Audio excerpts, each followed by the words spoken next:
Bom dia, meus irmãos. Antes de eu começar, eu gostaria de compartilhar, como eu fiz na semana passada, um livro meu que está na livraria. Tinha 2 semana passada, mas um eu soube agora cedo que ele acabou semana passada. Mas vocês podem encontrar depois no Google, digitando lá. Eu tenho 8 livros publicados, e aí talvez algum te interesse, ou enfim. Esse daqui foi o último livro a ser lançado, ele foi lançado pela editora Fiel, tem uns 2, 3 meses mais ou menos atrás, se chama Um Guia para a Nova Vida. Na verdade, esse livro já tinha sido lançado em 2018, mas por várias razões, a editora que o publicou não existe mais, e a editora Fiel pegou os direitos de publicação e o relançou esse ano, com algumas coisas que eu acrescentei e algumas outras coisas mais, né? Esse livro, a ideia dele é um livro de discipulado, não é um livro sobre discipulado, como é o de Jonas Madureira, por exemplo, O Curso de Discipulado, que é um livro maravilhoso. Não é um livro sobre o discipulado, mas é um livro para o discipulado. Então é tanto para a pessoa que está querendo discipular outra pessoa, ou mesmo alguém que quer estudar as doutrinas básicas da fé cristã para si mesmo.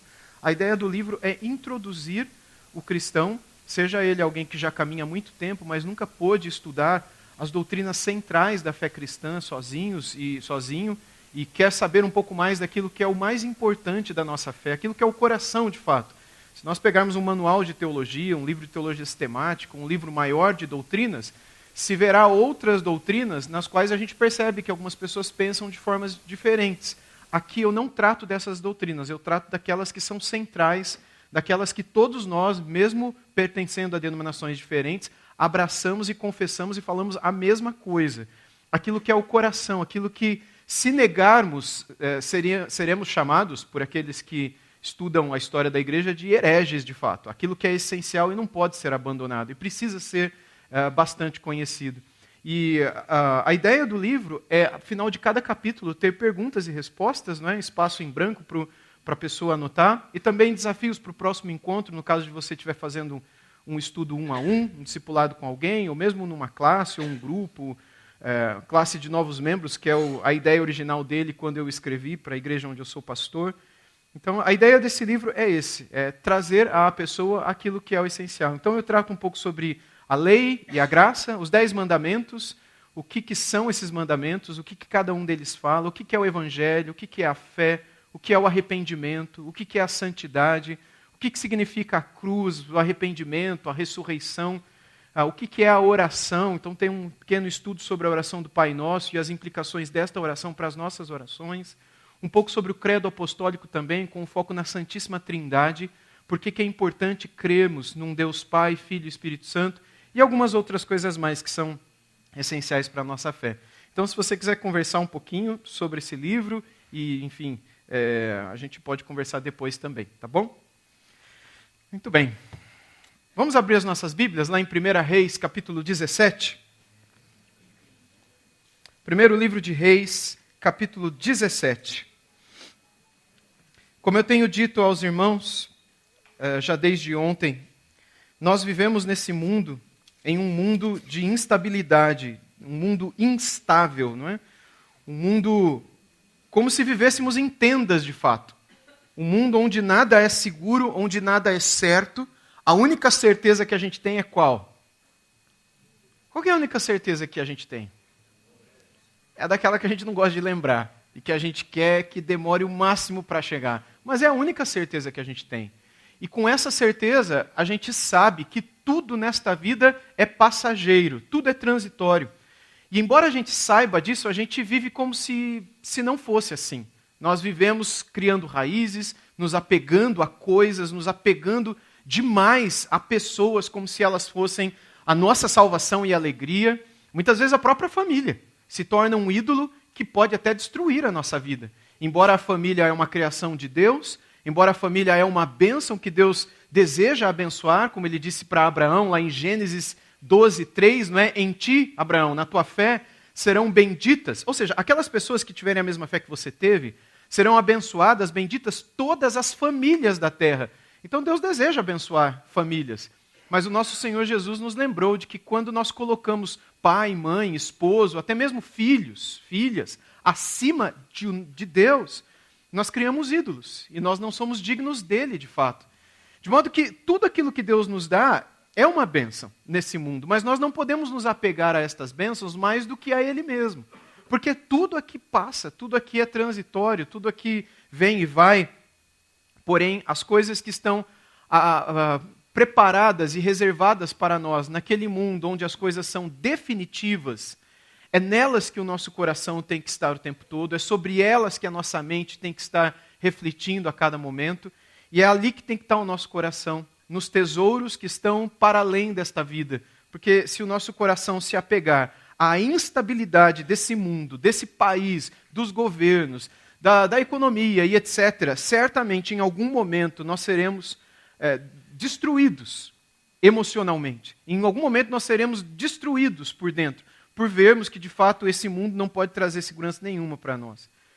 E assim como a gente vê na história bíblica uma série de famílias que perceberam que viviam em um mundo instável, em lares que enfrentaram doenças, lares que enfrentaram desemprego, a gente poderia dizer, que é o caso de Jó, que em um determinado momento de muita aflição e sofrimento, perdeu não apenas os filhos, mas toda a fonte de renda dele. Ele perdeu todos os animais, perdeu todos os servos, perdeu tudo que tinha, até que depois veio a perder a própria saúde. Nesse mundo em que a gente está acostumado a ver perdas, hoje a gente tem, amanhã a gente não tem mais, e tolos somos nós se achamos que o que a gente tem vai durar para sempre. Se a condição vai ser assim sempre, se a economia, se a conta no banco vai ser sempre essa, se a minha segurança empregatícia vai ser sempre como é agora, tolos somos nós se acharmos que nesse mundo de mudanças e instabilidade, vivêssemos como se já estivéssemos no novo céu e na nova terra, não é? Mas a sensatez bíblica nos leva a lembrar todo dia de que a nossa segurança está no Senhor. Ele é a rocha e não existe nenhuma outra. Se os nossos pés podem encontrar alguma segurança em meio a ganhos e perdas, a empregos e desempregos, a saúde e a doença, a conflitos e a resolução e a paz, a termos saúde, vigor, ou estarmos já cansados da vida e nos sentirmos fracos, a única segurança que a gente pode ter é na rocha, que é o nosso Senhor Jesus Cristo. Construir a nossa vida em outras coisas, seja o dinheiro, o trabalho, amizades, influências, é construir a vida sobre a areia, é construir uma casa em cima da areia. Em algum momento, por mais bonita que a casa possa ser, em algum momento, a chance dela cair e a ruína ser grande, como Jesus disse no final do Sermão do Monte, é enorme. Hoje, eu gostaria de ver com vocês aqui em 1 Reis 17 a história de uma mãe viúva e do seu filho, que está prestes a morrer de fome. Não somente o filho, mas ela também, e ele de fato vai morrer depois, não de fome, mas enfim, vai passar por essa experiência. E a experiência que eles têm de receber um profeta de Deus, um homem de Deus em sua vida, que na verdade é o símbolo da visitação do próprio Deus vivo na casa e na família deles. Vamos olhar então para 1 Reis 17. Eu gostaria de ler, antes de ir para o verso 8, que é onde a história dela começa, eu gostaria de ler a primeira parte só para a gente se situar aqui. 1 Reis 17, desde o 1. Então Elias, o tesbita dos moradores de Gileade, disse a Acabe: tão certo como vive o Senhor, Deus de Israel, a quem eu sirvo, não haverá orvalho nem chuva nos próximos anos, a não ser quando eu disser. Então a palavra do Senhor veio a Elias, dizendo: saia daqui, vá para o leste e esconda-se junto ao ribeiro de Querite. Quizon é o outro que vai vir mais para frente, não é? Nas imediações do Jordão, você beberá a água do ribeiro, e eu ordenei aos corvos que sustentem você naquele lugar. Elias foi e fez segundo a palavra do Senhor, retirou-se e ficou morando junto ao ribeiro de Querite, nas imediações do Jordão. Os corvos lhe traziam pão e carne pela manhã, bem como pão e carne ao anoitecer, e ele bebia a água do ribeiro, mas passados alguns dias o ribeiro secou, porque não chovia sobre a terra. Qual é o contexto? Só para a gente lembrar, né? Eu tenho falado bastante de Abraão aqui. Abraão é chamado pelos judeus e pelos cristãos também de o pai da fé. Ele é considerado assim por ser inclusive Paulo o chama dessa forma numa de suas epístolas, por ser a primeira pessoa que coloca a fé no nosso Deus, deixando a vida, deixando os ídolos, deixando a terra e indo para um lugar que o Senhor o chamava para ir e abraçando uma promessa improvável e impossível, humanamente falando, que era ter um filho e ter uma geração e ser dono de uma terra que quando Abraão morreu, ele não teve. Ele morreu crendo que receberia, a sua descendência receberia, mas a única coisa que ele possuía era uma coisa que ele mesmo comprou, que era uma caverna em Macpela, onde ele enterrou Sara, na região de Hebrom, nos dias de hoje. Era a única coisa que ele tinha, mas ele morreu crendo nessa promessa. E esta fé fez com que ele fosse conhecido na história bíblica de o pai da fé. Após Abraão, que vive ali aproximadamente no ano 2000 a.C., 2100 a.C., existe uma discussão, mas é cerca disso, cerca de 2000 a.C., 4.000 anos atrás. Ele tem um filho chamado Isaac, tem um filho chamado Jacó. Jacó tem 12 filhos, na verdade tem mais, mas são os 12 com as 4 mulheres sobre as quais eu falei ontem também, não é? Raquel, Lia, Zilpa e Bila, que formam as 12 tribos de Israel. Esses 12 irmãos vendem um deles, o José, vai para o Egito, e aqui a gente já está mais ou menos em 1800 a.C., e ali o José se torna um governador no Egito, um príncipe no Egito, um grande homem no Egito, a ponto de, no momento de grande fome, gente do mundo inteiro vir comprar comida nas mãos de José. Inclusive os irmãos dele vêm. E quando José descobre que eram os irmãos, acontece tudo aquilo que a gente sabe no final do livro de Gênesis, até que depois ele se revela aos irmãos, perdoa os irmãos, diz aos irmãos que ele entendia, ele, José, que era a mão de Deus que permitiu todo aquele sofrimento para que se preservasse a vida e a própria semente do Messias. O pai dele vem, todos os familiares de José, de Jacó, portanto, filho de Isaac, filho de Abraão, descem para o Egito e ali ficam por mais de 400 anos. A Bíblia fala de cerca de 430 anos. E no meio desses 400 e tanto, uma parte desses anos, uma boa parte desses anos, eles se tornaram escravos ali. E uma parte ainda menor deles começou a clamar a Deus por um libertador.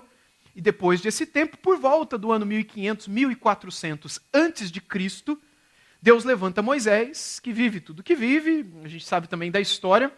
Moisés tira o povo do Egito e leva eles durante 40 anos para a terra de Canaã. Ele chega diante de Canaã, ele morre ali, nas campinas de Moabe, e Josué conduz o povo a partir dali, junto com Calebe, o auxiliando, e eles conquistam os pequenos reinos, 7 reinos que viviam ali em Canaã. E depois de conquistados esses 7 reinos e algumas outras aldeias menores, formando aquilo que era o povo de Israel, se dividiu aquelas terras entre as 12 tribos, entre os 12 descendentes, não é?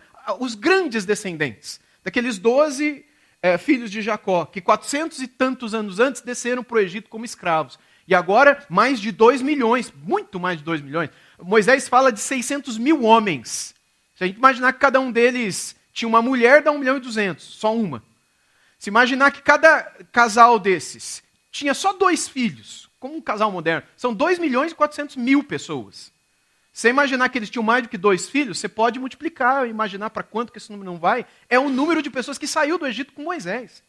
É o número que entrou, os seus descendentes, na verdade, né, na terra de Canaã. Mas aí então, no final da vida de Josué, Josué morre. E aí então, não há um novo líder em Israel. É um período em que não há reis nem líderes em Israel, mas sim libertadores, em ocasiões específicas. E esses libertadores são chamados de juízes. E a coisa que eles menos fazem é julgar. Eles julgam também, mas a principal função deles era ser usados por Deus para guardar o povo e libertar o povo em situações de perigo. E esse período também é discutível, dura entre 300 a 500 anos, em que não há rei em Israel. O final desse período é o final em que Samuel, cuja história eu tenho mencionado aqui para vocês também um pouco, Samuel, filho de Ana e de Eucana, ele é um profeta, ele é um sacerdote e ele é uma espécie de líder, não rei, porque rei ainda não havia, mas uma espécie de líder enquanto líder, juiz, portanto, ele é o último juiz da história dos juízes, né, em Israel. E nesse tempo, os israelitas começam a pedir um rei, queremos um rei, todo mundo tem um rei, por que a gente não tem um rei? E Samuel reclama com Deus, porque a promessa lá atrás, 500 anos antes para Moisés, a gente já está perto do ano 1000 agora, tá? Antes de Cristo. 500 anos atrás com Moisés era que Deus levantaria um rei, levantaria um outro líder, e ele governaria sobre o povo. Então, quando Samuel reclama com Deus que o povo queria uma outra pessoa, como os povos tinham, ou seja, queria imitar o mundo, Deus diz para Samuel, eles não estão rejeitando você, Samuel, eles estão me rejeitando. Dê ao povo aquilo que eles estão pedindo.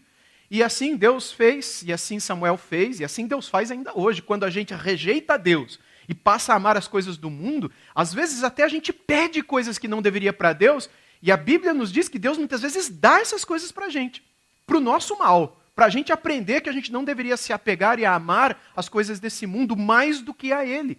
Deus deu um rei para Israel, e esse rei só desgraçou a vida dos israelitas. Perderam territórios, perderam paz, perderam familiares, perderam amigos e fizeram o mal. E então chegou a hora de Deus trazer um rei segundo o coração dele, do próprio Deus. É quando Deus levanta Davi. E aqui então nós temos o período da monarquia em Israel, que vai mais ou menos do ano 1000 até mais ou menos os anos 900, 880 a.C. 900, para a gente ficar em datas arredondadas. E esse período, 3 reis viveram em Israel. É o Reino Unido. Saul é o primeiro, Davi é o segundo, Salomão é o terceiro. Quando Salomão morre, o reino divide. Já não temos mais o Reino Unido. O filho de Salomão, Roboão, ele reina em Jerusalém ainda. Mas um outro usurpador do trono, um outro divisor, chamado Jeroboão, o primeiro, né? A Bíblia fala de um outro também. Ele toma para si cerca de 10 tribos do norte. E ele chama esse reino do norte, cuja capital era na Samaria, era em Siquém. Ele chama de Reino de Israel. E o reino do sul, cuja capital continuava a ser em Jerusalém, ali diante do templo de Salomão, o pai do Roboão, que agora era o rei, havia construído, era um descendente de Davi, de quem viria Jesus lá na frente. E este era Roboão. E esse reino do sul ficou conhecido como Reino de Judá. Reino dividido. O reino do norte durou de 900 até 722, essa data a gente conhece. Quando os assírios vieram do norte, tomaram o reino do norte de Israel e os levaram para o cativeiro e trouxe outros da Síria também para habitarem ali, e o reino do norte nunca mais voltou a existir. Aquele reino e aqueles habitantes, a despeito dos poucos remanescentes que fugiram para o sul, não houve promessas de Deus, daqui 70 anos vocês serão restaurados, depois de um tempo, não, acabou para sempre, nunca mais voltou a existir. 722. O reino do sul, o reino de Judá, ele existiu até mais ou menos no ano 600 a.C. Cerca de 120 depois da desgraça no reino do norte, o reino do sul, também por causa dos seus pecados, fez o que era mal aos olhos do Senhor e também foi visitado, e foi o que a gente se lembrou na peça de ontem à noite. Quando Nabucodonosor vem com Nebuzaradã e todos os exércitos da Babilônia e conquistam o reino do sul e os leva para a Babilônia, e lá eles ficam 70 anos. É a época do Daniel, é a época do Ezequiel, é a época de outras pessoas conhecidas na Bíblia. 70 anos depois, eles voltam de lá para reconstruírem o templo, ali por volta de 530, 520 a.C. Ali é o período de Esdras, Neemias, Esther um pouquinho depois, ali por volta de 450, 400 a.C. E a gente tem 400 anos em que não há nenhuma revelação, e aí Jesus nasce. E é nesse período do reino dividido, em que o reino do norte conheceu cerca de 20 reis que passaram por lá. 20 e poucos reis. Desde Jeroboão I, que dividiu o reino, até o último rei, nenhum deles fez o que era agradável aos olhos do Senhor. A Bíblia diz que todos eles fizeram o que era mal, que quase todos eles sacrificaram os seus ídolos a Moloque, que era uma espécie de aborto. A criança nascia, já entregava para ser queimada na boca de Moloque, que era uma fornalha que queimava o tempo inteiro. Inclusive, o próprio Salomão construiu um templo a Moloque. A Bíblia diz, infelizmente, isso é parte da triste história de Salomão. No reino do norte, nenhum fez o que era agradável ao Senhor. O reino do sul, o reino de Judá, um ou outro fez o que era agradável ao Senhor, mas a maioria não. E dos reis do reino do norte, desses que não prestaram, o pior de todos foi qual? Acabe, que é esse daqui. Foi aquele que não só estava perdendo territórios e todas as implicações da desobediência que Moisés tinha falado em Deuteronômio 28 aconteceriam, estavam acontecendo, que para proteger o império, ele foi para Sidom, ele foi para reinos do norte, fez acordos políticos, chegou a se casar com uma mulher, filha de um rei, e a trouxe como uma espécie de sobrevivência política, acordos internacionais. E trouxe a Jezabel. Tem alguém aqui que chama Jezabel? Porque hoje eu vou falar mal da Jezabel. Não vou falar mal, não. Graças a Deus, nunca dei um nome desse para sua filha, tá? Jezabel vem, e a Bíblia nos diz, nestes capítulos, do 17 ao 19, a gente não vai lê-los hoje, a gente só vai ficar numa pequena parte do 17. Mas depois você vai ver, se você quiser, aquilo que a Jezabel fez quando ela desce para Israel. Ela manda praticamente Israel. Ela manda matar todos os profetas vivos de Israel. E não apenas isso, ela manda destruir todos os altares em Israel e instituir adoração a Baal, aos Baalins, a Azerá e a outros postes ídolos, que eram deuses assírios, antigos deuses babilônicos, que agora eram deuses assírios, deuses fenícios e agora deuses israelitas. E os israelitas abandonam a sua aliança com Deus e passam a adorar esses ídolos. E nesse tempo em que estava tudo assim, não estava no fundo do poço, estava já para lá.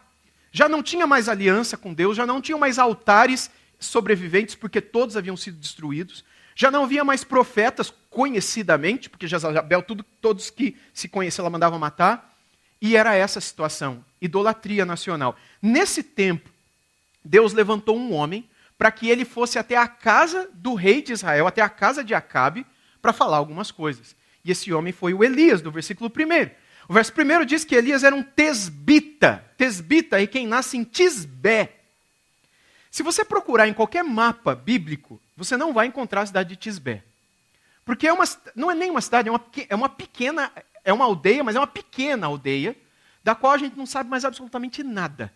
Se você pesquisar Tisbé com artigos, né, acadêmicos, teológicos e bíblicos, você vai encontrar, inclusive existe uma cidade hoje, uma pequenininha cidade de autoridade palestina, diga-se de passagem, que existe no mesmo lugar onde um dia existiu essa antiga Tisbé.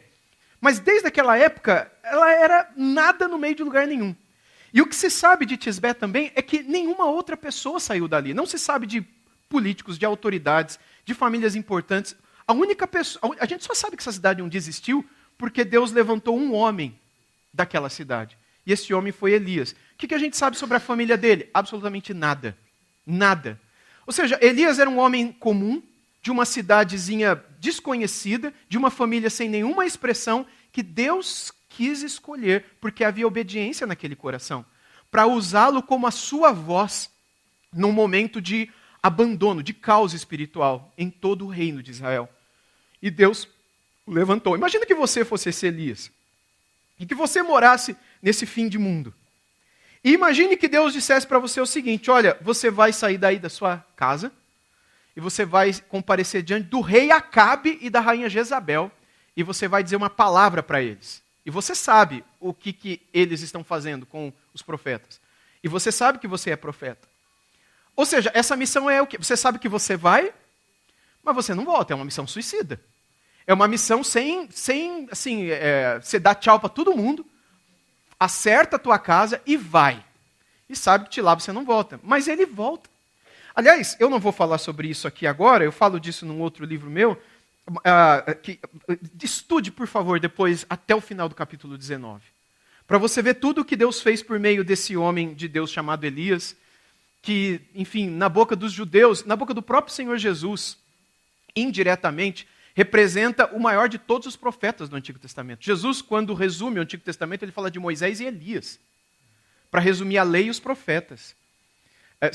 Os judeus do passado e de hoje consideram Elias como o maior de todos os profetas. Não por qualquer outra razão, senão porque ele não tinha medo dos homens. Porque ele não tinha temor de homens e nem de mulheres, embora a história comece a mudar no capítulo 19, mas isso fica para depois vocês estudarem. Ele ele era um homem tremendamente temente a Deus e obediente à sua palavra. E ele vai então. E ele comparece diante de Acabe, diante da corte real, e diz a eles que, tão certo como vive o Senhor, não vai chover sobre Israel, não virá o orvalho, ou seja, vai começar tudo a morrer. Os rios vão começar a secar, aquilo que depende de água vai começar a morrer, seja na fauna ou na flora. Sejam animais, sejam plantas, sejam vegetais, sejam verduras, seja o que for, não vai ter água. E se não tem água, não tem vida. E se não tem vida, vai vir um caos em Israel. E isso só vai acabar, rei Acabe, quando eu disser tchau. E aí a Bíblia fala que ele sai e Deus faz com que ele se escondesse no ribeiro de Querite, um pequeno ribeiro. E ali um animal que era considerado um animal até impuro para os judeus, que era os corvos. Eram estes corvos que traziam pão para Elias. E ele bebia da água do ribeiro. Até que a água do ribeiro secou, porque não chovia, e os corvos já não vinham mais. E nesse tempo em que o próprio Elias iria morrer, Jesus diz lá no Evangelho de Lucas, no capítulo 4, e Tiago também fala na sua pequena epístola, que essa seca durou 3 anos e meio, que no meio dessa fase, talvez no final desse período, porque no final desse período Deus manda ele falar de novo com Acabe, ele comparece 3 vezes na corte real, Deus ordena a ele que vá para fora de Israel, para a região de Sidom, justamente de onde veio a Jezabel. E ali em Sidom, na cidade de Sarepta, Deus diz a Elias que ele ordenou a uma viúva pobre que cuidasse dele. E Elias faz o quê? Ele não questiona Deus. Ele confia em Deus. Como ele confiou da primeira vez, quando o próprio Deus o comandou, não é? O ordenou ir para casa, para o palácio real, falar com Acabe e com a Jezabel sobre o que viria sobre Israel. Assim como ele obedeceu na primeira vez, ele obedece na segunda vez também. Assim como ele poderia ter argumentos para falar com Deus, dizendo, olha, eles vão me matar. Talvez eles nem deixem eu terminar de falar. Não, é para ir, eu vou.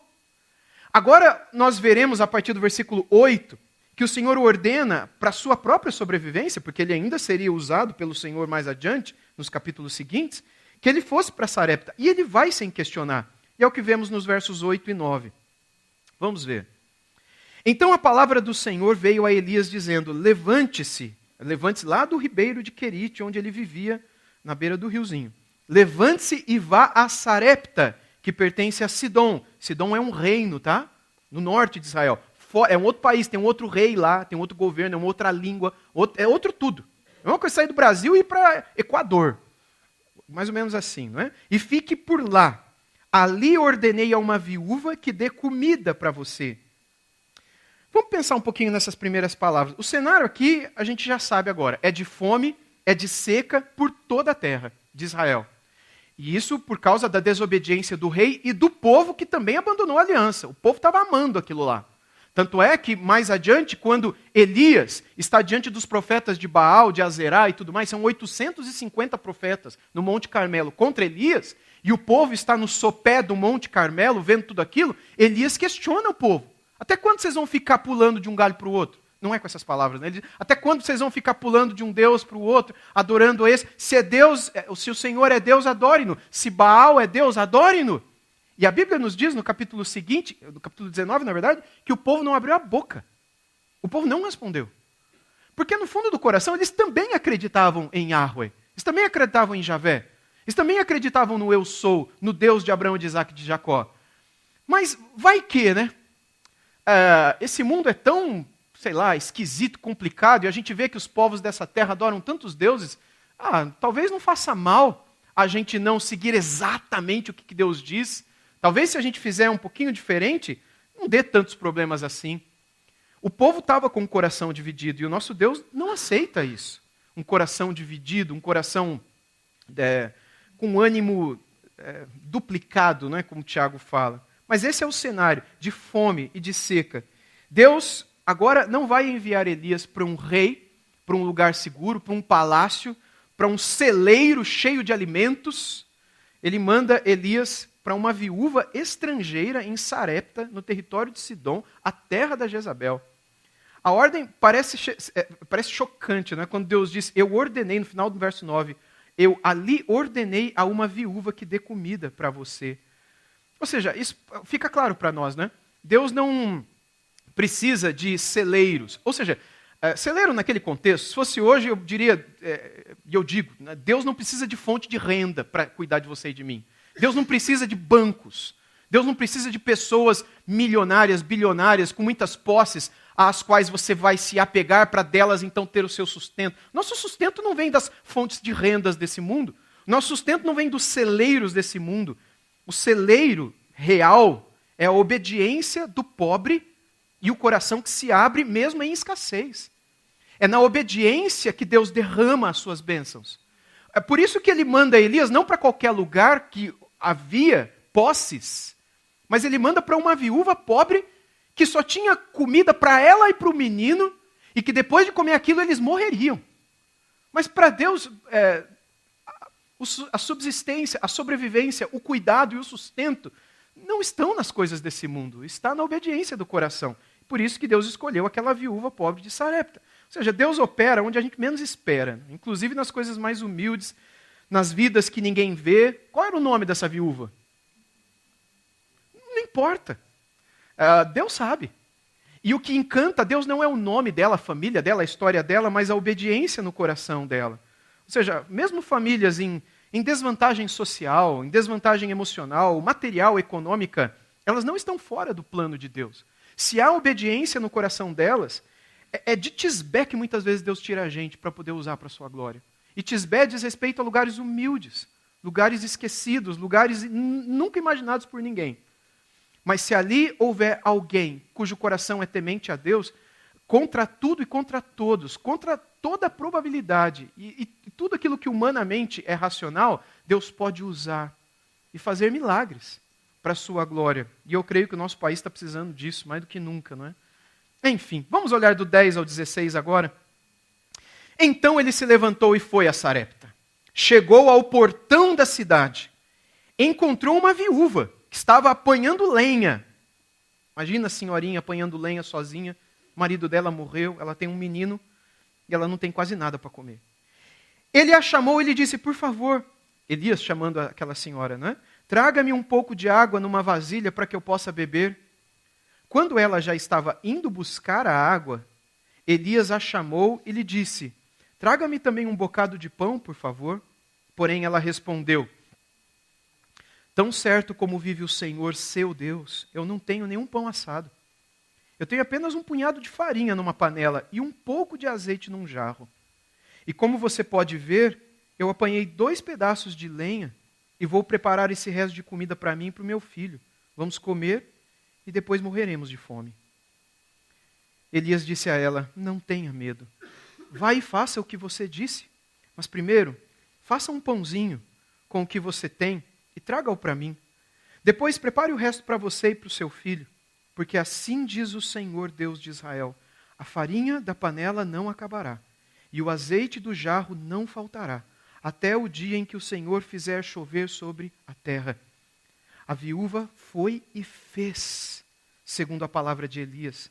Assim comeram ele, ela e a sua casa durante muitos dias.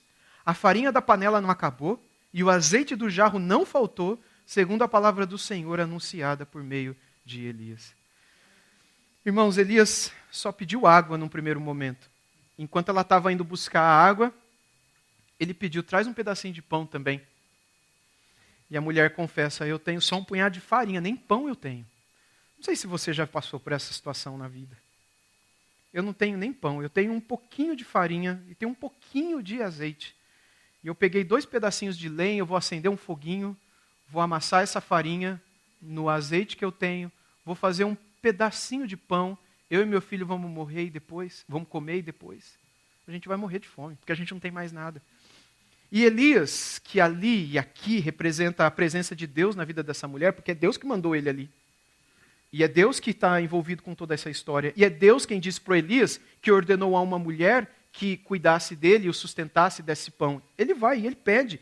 E ele diz, faze sim, faze exatamente como você falou. Mas desse pedacinho de pão, sei lá, imagina meio pão francês. Desse pedacinho de pão, traz um pãozinho para mim. Inclusive a escolha dos tradutores da versão que eu estou usando aqui, que é a nova Almeida atualizada, né?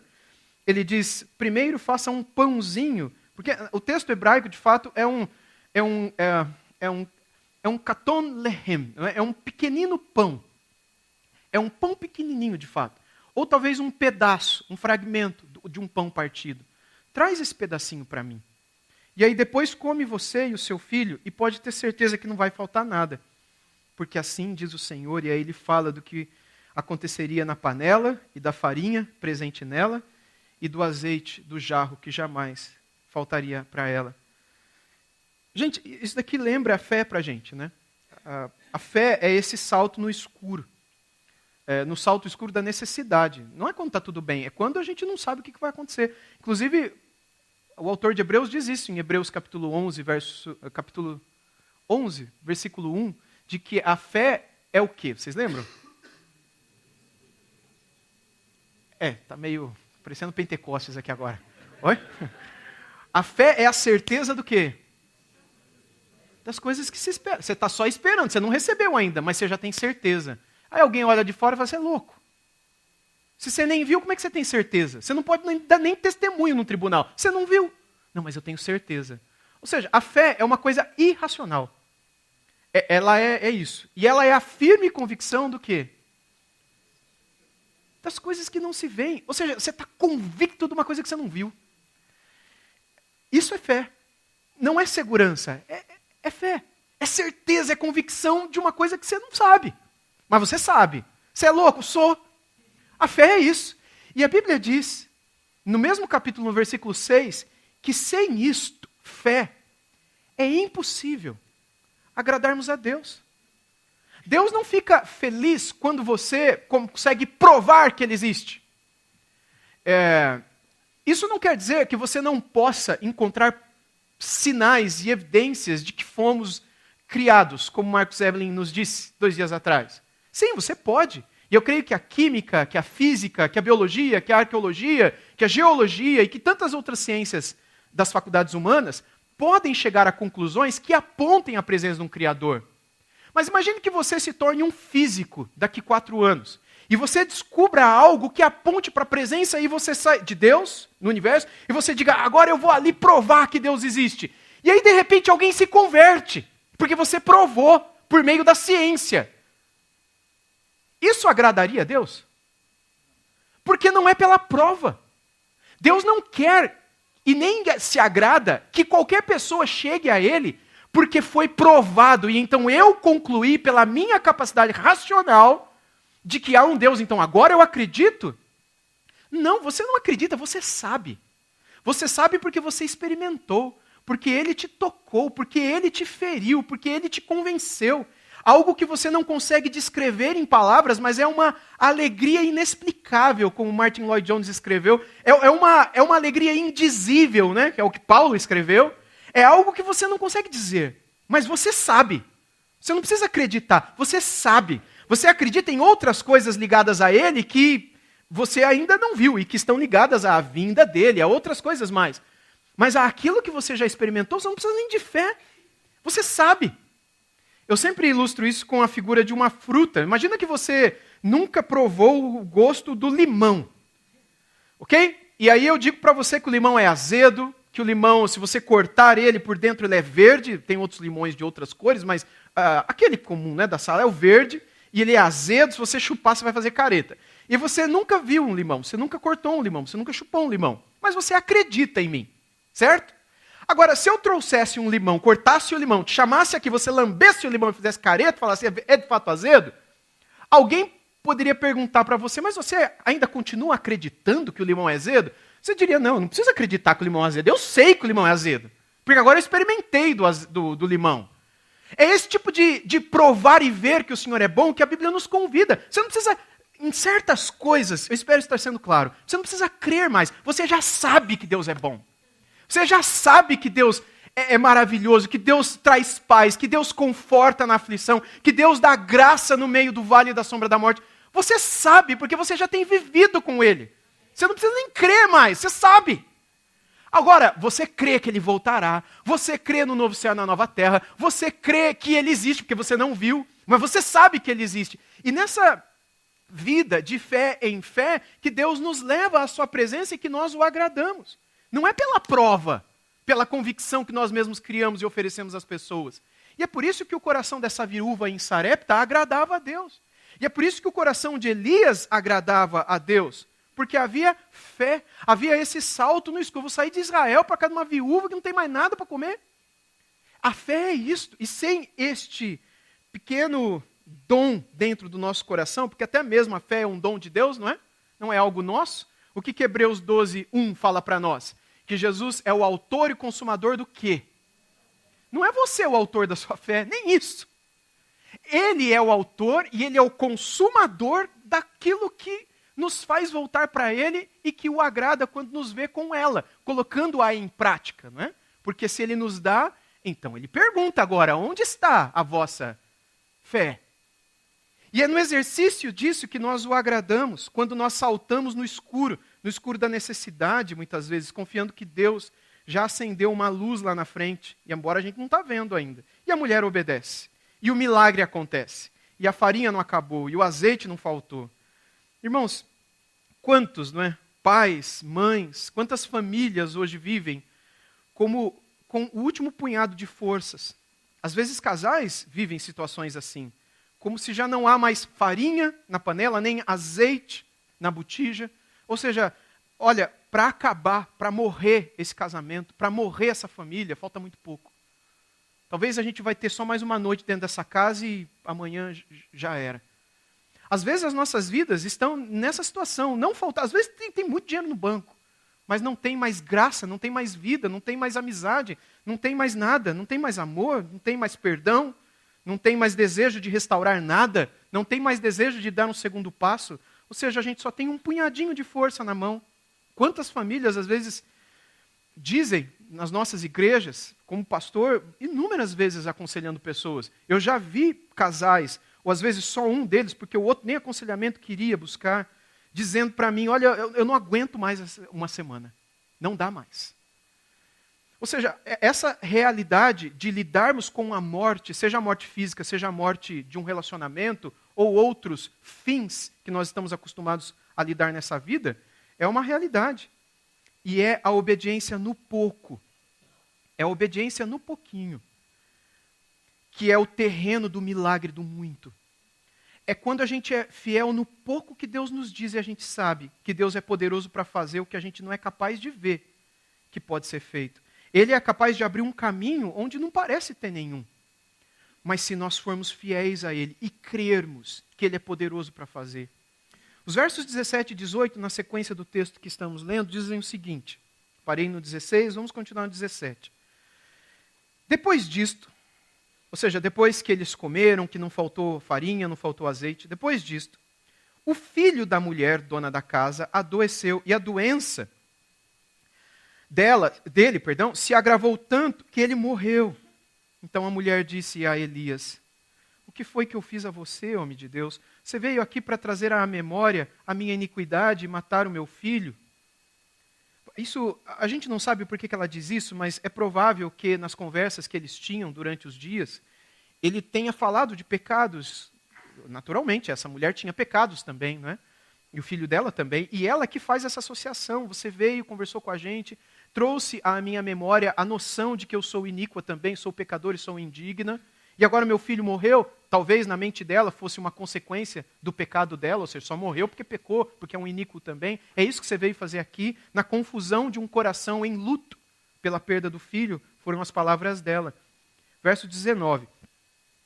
Elias respondeu, dê-me o seu filho.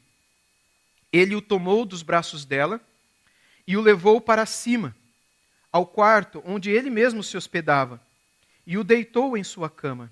Então clamou ao Senhor e disse, ó Senhor, meu Deus, por que afligiste também esta viúva com quem me hospedo, matando o filho dela? E estendendo-se 3 vezes sobre o menino, clamou ao Senhor e disse, ó Senhor, meu Deus, peço-te que restituas a vida a este menino. Apenas até aqui por enquanto. Bom, no meio de um milagre, no meio de uma bênção visível, será que nós não vamos ter mais problema na vida? Imagine, você é essa senhora, você vive com essa criança ou esse adolescente, a gente não sabe a idade desse menino, mas era de uma idade tal que Elias podia pegá-lo no colo e levá-lo para um andar superior. E você vê o milagre de Deus. Você vê que não tem farinha em lugar nenhum, mas na panela nunca acaba. O azeite parece que alguma coisa o renova. É algo que a gente nunca viu. É um milagre, é algo sobrenatural. E no meio de tudo isso, será que a gente ainda pode ser apanhado por alguma aflição? Ou seja, o fato de nós sermos contemplados por Deus por um milagre, ou de sermos abençoados por Deus, ou quando Deus responde a uma oração nossa, quando nós temos fé nele, quando nós somos obedientes a ele, e colhemos os frutos da presença dele na nossa vida, isso não é sinal de que o mal não possa nos abater. Isso não é sinal de que nós estamos livres de aflição. As aflições, enquanto estivermos nesse mundo, serão possíveis. Infelizmente, Jesus disse isso, que no mundo nós teríamos aflições, não é? Mas que ele nos daria a sua paz, ele venceu o mundo, ele deixaria a sua paz, não a paz como a do mundo, e é esta paz que nos sustentaria até o final. E mesmo depois de viverem algo maravilhoso com Deus, a criança adoeceu e morreu. E a mãe, desesperada, disse para o Elias, né? Você veio aqui para trazer à minha memória o meu pecado, para matar o meu filho? Ou seja, o luto ressurge no coração dela, porque ela já havia falado de morte do filho e dela quando Elias chegou na cidade de Sarepta e pediu um pedaço de pão para ela. E ela lembrou, não dá para dar pão para você, porque o que eu tenho aqui dá para fazer um pão pequeno, eu e meu filho vamos comer e depois a gente vai morrer. Ou seja, ela já estava lidando com essa realidade. Imagine você que é mãe, você que é avó, você que é pai, sabendo que o seu filho vai morrer. Quanto tempo dura alguém com fome? Quantos dias sobrevive uma criança com fome? Imagina que você sabe da realidade que vai vir sobre o seu filho. Ou seja, o luto, mesmo que ainda não vivido, já é, de alguma maneira, experimentado. A dor por saber que alguém que você ama vai sofrer e você não vai ter como salvar. Aquele seu filho vai morrer. Você já começa a lidar com o luto antecipadamente. Mesmo sem saber se aquilo vai acontecer mesmo ou não, né? Se tudo continuar do jeito que está, vai acontecer. Mas de repente acontece um milagre. E depois do milagre o teu filho volta a adoecer e ele por fim morre de novo. Essa é a realidade daquela senhora. Deus não tira os desertos da vida dela, assim como Ele não tira os desertos da nossa própria vida. O que Deus faz sempre é nos dar graça para sobreviver nesses desertos e muitas vezes a florescer nesses desertos. E o milagre anterior não impediu essa família de viver uma nova dor que veio depois. Ou seja, as nossas famílias elas podem ser muito bem poupadas, livradas, abençoadas por Deus lá atrás, mas famílias poupadas por Deus lá atrás não são famílias que virão sempre a ser poupadas de sofrimento no futuro. Deus não nos dá garantias disso. Pelo contrário, né? Ele nos dá garantia de perseguição e etc. Se nós não estamos vivendo ainda esta realidade mais difícil, que sabemos que muitos irmãos nossos vivem mundo afora, é por graça de Deus, que tem nos preservado ainda nessa liberdade, nesse contexto que ainda vivemos. Mas o fato de não vivermos essa perseguição mais pesada e que traz muitas vezes a morte, não significa que a gente não lida com outras perseguições e lutas e aflições internas da vida, da família, da sociedade que a gente vive. E Deus muitas vezes permite que a gente viva tudo isso. E a gente não é poupado do sofrimento, só porque a gente crê em Deus. Muito pelo contrário. O milagre de ontem, ele não garante a ausência da dor amanhã, mas garante que Deus vai continuar presente amanhã. Ele garante que esse Deus que fez o que fez ontem, ele vai estar aqui, silenciosamente presente, sempre junto da gente. Não importa o que acontecer. E é Ele que dá a paz para a gente. Ele é a nossa garantia, não é o que Ele vai fazer, é Ele. É Ele. Vamos ler então, a gente leu até o versículo 21. No verso 22 até o 24, terminando o capítulo, e também essa nossa meditação, nós lemos assim. O Senhor atendeu à voz de Elias. A vida foi restituída ao menino, e ele reviveu. Elias tomou o menino e o levou do quarto até à casa. Entregou-o à mãe dele e disse, veja, o seu filho está vivo. Então a mulher disse a Elias, agora eu sei que você é um homem de Deus e que a palavra do Senhor na sua boca é verdade. Após toda essa situação, Elias então leva o menino para o quarto onde ele se hospedava. Elias ora 3 vezes clamando, Senhor meu Deus, rogo-te que torne a alma desse menino a entrar nele. E Deus ouve a voz de Elias, é o que a gente acabou de ler. O menino revive e a mulher confirma saber que de fato ele era um homem de Deus ali presente na casa dela. Ou seja, Deus é poderoso para trazer vida da morte. A Bíblia está cheia de histórias assim. Para nós isso não parece algo novo. Às vezes até perde o encantamento do extraordinário. O nosso Deus é o Deus que da morte traz a vida, da maldição traz bênçãos, do caos traz ordem. O nosso Deus é o Deus do impossível. Mas isso parece um discurso tão distante, às vezes, que não nos quebranta mais. Ao olhar para Ele com um encantamento e um desejo de querer estar mais perto dEle, saber mais dEle, amá-lo mais, conhecê-lo mais, nos consagrarmos e nos santificarmos mais. Às vezes é apenas um discurso intelectual nosso. Ele é o Deus do impossível. Mas aqui eles experimentam isso, não é? Deus ressuscita o filho dela. Assim como Deus ressuscita filhos, Deus ressuscita famílias. Deus ressuscita esperanças. Deus é poderoso para renovar a fé que parecia morta, o casamento que se perdeu, a juventude de um filho que está desviada, que está, enfim, longe dos caminhos do Senhor, ou mesmo a saúde emocional que se apagou e já não existe mais no relacionamento. Será que o nosso Deus ainda é poderoso para trazer vida em um coração que parece que não tem mais nada ali? Nós estamos muito mal ensinados, né? Especialmente no que diz respeito ao amor, e nós achamos que quando acaba certos sentimentos, acaba o amor. E essa é a conversa que eu mais escuto em aconselhamentos bíblicos, de que, pastor, eu estou considerando divórcio, eu estou considerando porque eu não amo mais ele. Ele também não me ama mais. Ele já falou isso para mim. E é duro quando eu tenho que dizer, olha, se o amor acabou é porque você nunca amou. Você começou errado, está errado e vai terminar errado. É isso que você quer para a sua vida? Porque o amor não é algo que começa e que termina. O amor não é sentimento. O amor não é algo que a gente confunde com paixão. E eu sei que no fundo a gente... No fundo não, na cabeça a gente sabe disso, mas no coração a gente mistura as coisas. E a gente acha, não, o amor é o gostar. Não, eu estou gostando daquela pessoa. Sou novo. Agora eu já não sou mais. Então eu já não gosto mais como eu gostava quando eu era novo. Agora eu não tenho mais aquela paixão. Agora eu já estou apaixonado por outra pessoa. Uma pessoa que tem a beleza, os trejeitos. E às vezes, até na minha ignorância, porque quando eu amava a minha esposa, o meu marido atual, não é? Naquela época, eu achava que era uma coisa, depois descobri que é outra, mas eu estou conhecendo uma pessoa que parece ser tudo aquilo que eu achava que era e não é.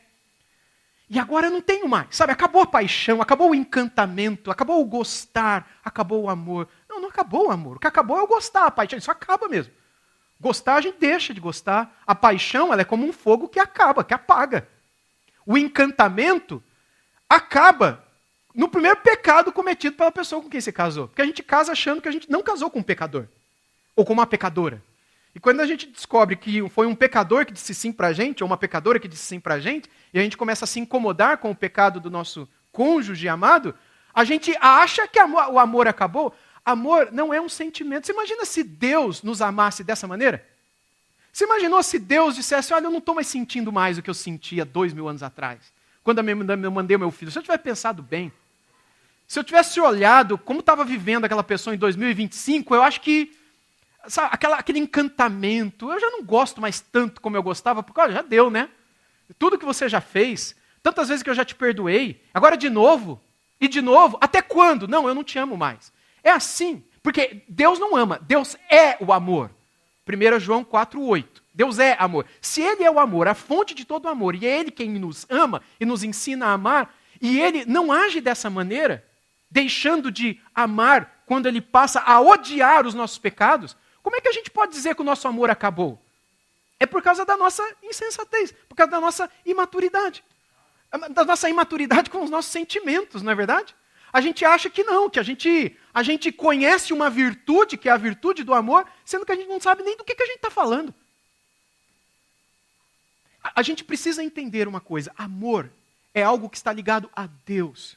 E eu não estou dizendo que a gente não é capaz de amar, a gente é sim.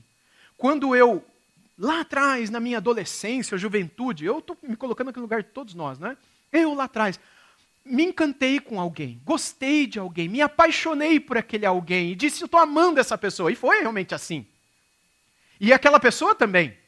É algo que a gente não explica. Explica. Se você pegar a minha foto, a foto da minha esposa, é o que algumas pessoas hoje falam, não sei o que ela viu em você. E eu falo, nem eu sei. Mas ela viu alguma coisa. E ela sentiu alguma coisa. E a minha esposa, ela esteve aqui na primeira temporada e depois ela teve que voltar por causa do trabalho, por isso ela não está aqui. Ela é a prova mais visível que eu tenho hoje do amor de Deus por mim, porque eu não mereço ser amado por ela, nesse sentido de sentimento. Mas eu vejo todo dia que é uma decisão no coração dela, mesmo quando eu faço coisas que eu sei que a magoa. O amor não é um sentimento, o amor é uma decisão que a gente toma. E essa decisão permanece até o fim. Quando os atributos estéticos da pessoa que a gente amava lá atrás não existem mais. Acabou o amor? Não, acabou a estética. Acabou o peso físico. Acabou o cabelo. Eu tinha. Acabou tudo.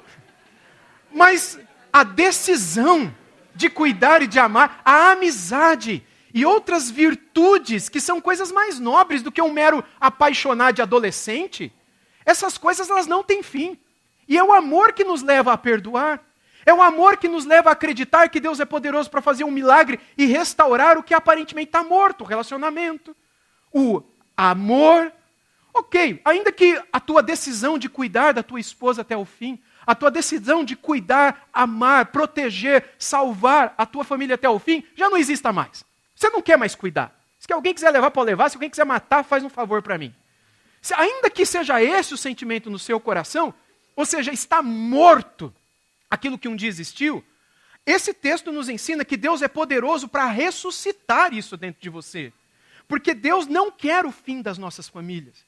Quem quer é aquele que veio para matar, roubar e destruir, inclusive as nossas famílias. Mas o Senhor é aquele que, numa família simples como essa, nos ensina, no final desse texto, que Ele ressuscita aquilo que está morto. Nós não estamos vivendo o contexto que essa senhora vivia. Eu acho e espero que nenhum de nós aqui está lidando com um filho que acabou de falecer. Não estamos, graças a Deus por isso. Mas pode ser que outras coisas estejam morrendo dentro da gente, ou no nosso relacionamento. E Deus ainda ressuscita filhos, Deus ainda ressuscita famílias, esperanças, Deus ainda renova a fé que já parece não existir mais, casamento que se perde, etc. E por fim, irmãos, eu já quero encerrar. Essa história, ela aponta claramente para o nosso Salvador também. Eu disse no começo, repito aqui agora, que lá em Lucas, capítulo 4, Jesus ele cita essa história. Aliás, vamos para lá, e aí eu vou terminar lendo duas passagens do Novo Testamento. Lá em Lucas, no capítulo 4, quando Jesus falava sobre Deus mostrar, se revelar a quem menos se espera, ele diz isso, não é? Sobre profetas que não são dignos em sua própria terra. E ele fala também sobre Deus se revelar a quem menos se imagina. Nos versos 25 e 26, ele disse o seguinte, Lucas 4, 25 e 26, na verdade lhes digo que havia muitas viúvas em Israel no tempo de Elias, quando o céu se fechou por 3 anos e 6 meses, reinando grande fome em toda a terra. E Elias não foi enviado a nenhuma delas, a não ser a uma viúva de Sarepta de Sidom. Jesus, 1800 anos antes de dizer essas palavras, já conhecia essa viúva, que foi quando ela provavelmente viveu. E agora Jesus, 1800 anos depois, está dizendo essas palavras. E nós, 2000 anos depois de Jesus, estamos lendo essas palavras. Que Deus conhecia aquela mulher que nem israelita era, nem do povo da aliança era. Mas era alguém que reconhecia o eu sou. Quando Elias chega, quando ela diz, o teu Deus, o Senhor te enviou, o Senhor, etc. A palavra Senhor ali é o eu sou. Por isso que na tua Bíblia está em caixa alta, todas as letras em letra maiúscula. Quando está assim, é porque no original em hebraico é o eu sou, o nome de Deus, não é? O nome impronunciável de Deus, como muitos o dizem. E quando está Senhor só com o primeiro S maiúsculo, então é Adonai, que é o Senhor, aquele que nos... É Senhor, a palavra Senhor, Senhor mesmo. Quando é tudo maiúsculo, não é a palavra Senhor ali, é a palavra eu sou, que é versada nas nossas Bíblias como Senhor maiúsculo. E ela reconhece ele, mesmo não sendo da nação da aliança. E em João 11, abra comigo lá agora, por favor, um livro depois. E ali a gente encerra. Em João 11,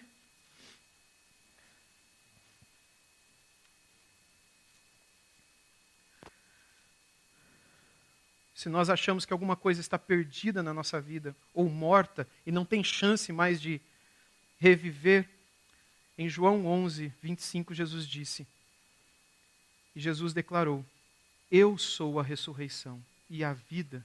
Quem crê em mim, ainda que morra, viverá. Não tem nada aparente morto e destruído nas nossas famílias ou vidas que o Senhor Jesus não possa ressuscitar e restaurar. Quando pais ou mães ficam cansados, Deus conhece o nosso coração aflito, como conheceu o coração daquela senhora em Sarepta. E eu creio que Deus diz claramente para nós, por meio de uma história como essa, que assim como ela não estava sozinha, a gente também não está. Mesmo que você seja uma viúva sozinha com seu filho, e aparentemente a situação não está fácil, você não está sozinha. Nós não estamos sozinhos. O Senhor é quem sustenta o azeite da nossa fé. É Ele quem sustenta quando tudo parece seco, quando a gente nem mesmo acha que tem mais fé, mas Ele vê, de fato, o nosso desejo no coração de agradá-lo, a nossa certeza de que Ele é capaz de restaurar todas as coisas. E o cuidado de Deus pode vir até mesmo de um estranho, de quem a gente menos imagina, e a gente tem que confiar. Como Elias foi um estranho para a viúva, e veio o cuidado de Deus de alguém de fora da família. E como a viúva era uma estranha para o Elias, o cuidado de Deus com a vida dele veio de onde ele menos imaginava. O cuidado de Deus não vem de onde a gente tem certeza que virá, ou de onde a nossa razão diz, não, eu vou fazer isso porque ali vai dar certo, aqui eu vou conseguir, se eu conversar com tal pessoa. É de onde a gente menos imagina, porque é assim que Deus se agrada em agir. Ele gosta de ser o Deus do impossível e de nos encantar em meio ao improvável. Esse é o nosso Deus. Deus, ele multiplica o pouco quando esse é dado com confiança. E foi o que essa viúva fez. Do pouquinho que ela tinha, ela ofertou aquilo para o Elias. E por causa dessa oferta, dessa separação, dessa doação, ainda que pouca e pequena, como foi daquela viúva pobre também, que Jesus viu dando um pequeno denário, uma pequena moedinha que valia nada. Mas que no coração dela era algo que ela fazia porque ela sabia que por meio daquele nada ela ia abençoar o reino de Deus. Como? Isso aqui não vai dar nem para matar a fome de um. Isso daqui não vai ajudar nada no tesouro do templo. Mas ela deu porque ela cria que de alguma maneira ela podia contribuir com o reino de Deus no tempo dela. Mas ainda que pequeno, Deus valorizou o coração dela. Porque não é o que a gente tem, não é o que a gente dá, é o coração que a gente tem, a maneira como a gente faz as coisas que faz. E nessa obediência pequenininha no coração dela, Deus preparou o caminho para esses milagres todos que ela viu. Ou seja, mesmo no deserto, Deus ainda cuida de nós, não é? Mesmo no deserto dela, a tenda dela não caiu. Nesse mundo passageiro, a passagem dela desse mundo não se deu como ela imaginava, mas o fim dos dias dela foi esse aqui, foi sendo registrada na história dos reis de Israel. O livro de 1 Reis é o livro dos reis de Israel. Mas Deus quis registrar a historinha dela num livro que era para falar só dos reis. Porque para Deus não há diferença se é grande, se é pequeno, se é famoso ou desconhecido. Deus ama abençoar os pequeninos, cuidar dos pequeninos e vê-los provando da sua presença e da sua bênção. E Cristo é esse pão vivo que desceu dos céus. João 6 diz isso, né? No versículo 35. Ele é o pão vivo que desceu dos céus. E quando Jesus entra na nossa casa, muitas vezes pobre, talvez não de dinheiro, mas talvez pobre de afeto ou de outras coisas, de sabedoria ou talvez de fé, se nós, de alguma maneira, ainda cremos e buscamos crer mais e mais, buscando conhecer mais e mais quem Ele é e como podemos honrá-lo e obedecê-lo, Ele olha para essa pequena fé e Ele sustenta a nossa vida e a nossa casa com o pouco. Ele é poderoso, o Senhor Jesus, o pão vivo que desceu dos céus, para trazer vida onde parece que existe somente morte. Que a gente se lembre sempre que o que mais a gente precisa nesse mundo, mais do que pão, mais do que trabalho, é dele. É de Cristo presente nas nossas vidas e presente nos nossos lares. E mesmo que você nunca venha experimentar a falta de pão na sua casa, se lembre sempre daquelas palavras de Jesus lá em Mateus capítulo 4. Ele disse isso para o diabo, inclusive, que nem só de pão você vive. Nem só de pão eu vivo. Se a gente acha que pão é tudo que a gente precisa, não é só disso que a gente vive. Porque se até mesmo isso vier a faltar, ele é poderoso para multiplicar a farinha na panela. Mas não é só de pão que a gente vive, mas de toda a palavra que procede da boca dele, da boca de Deus. A gente está disposto a buscar esse pão, a querer desse pão, a nos alimentarmos dele, para que ele então nos sacie, nos sustente e restaure aquilo que precisa ser restaurado em nós. Se nós cremos assim, que nós possamos buscá-lo e dizer isso a ele com todo o nosso coração e esperar, porque dele só pode vir o melhor. Vamos orar. Senhor, obrigado por podermos entregar em Tuas mãos as nossas vidas, as nossas famílias, os nossos casamentos, os nossos filhos. Tudo que um dia o Senhor nos deu, o nosso presente, o nosso futuro. aquilo que a gente tem, aquilo que a gente ainda não tem, que a gente gostaria de ter. Obrigado porque a gente pode entregar tudo em tuas mãos. E foi o Senhor mesmo, Jesus, que disse que se nós que somos maus sabemos dar coisas boas aos nossos filhos quando eles pedem, quanto mais o Senhor não nos dará tudo quanto lhe pedirmos.